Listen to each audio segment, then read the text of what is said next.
Right, fuel filler flap.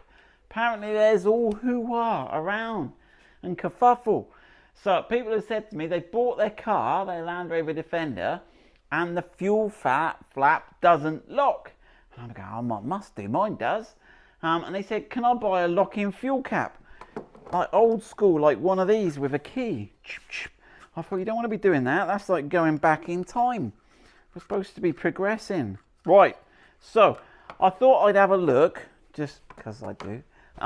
What is the story? So Lily and I have dismantled the Stig today. So this is what you have. So you have this whole case here.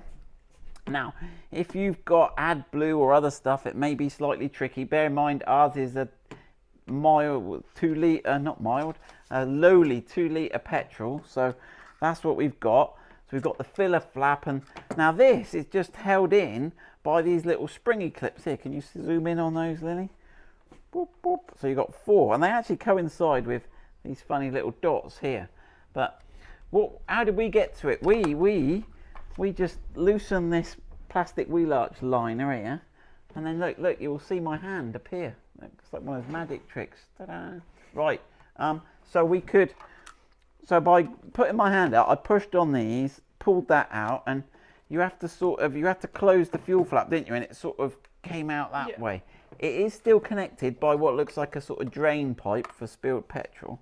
But what we found it was also connected with this electrical connector that's sort of here. So it would be interesting for people that don't have a locking cap to see if they had the connector there. See, so that's the connector. And the connector plugs into this little thing here. Boop, plugs in there. And then he must do some sort of tricky mechanism, because this actually forms the latching mechanism on there. Ooh, what was that? Oh, I thought I'd broken something. So that is the latch, and that holds it and unholds it, but it must lock it some way.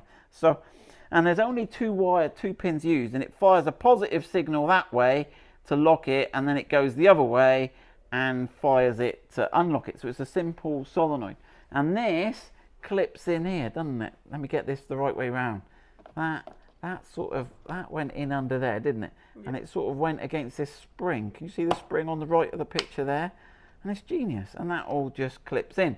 So we'll have, I guess it'd be interesting to see if you've got your connector, and if you've got this. Now, if not, we may be able to make a retrofit kit. If we can source this part here, and it was made by TW, wasn't it?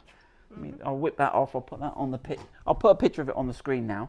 So it's got a brand name TW.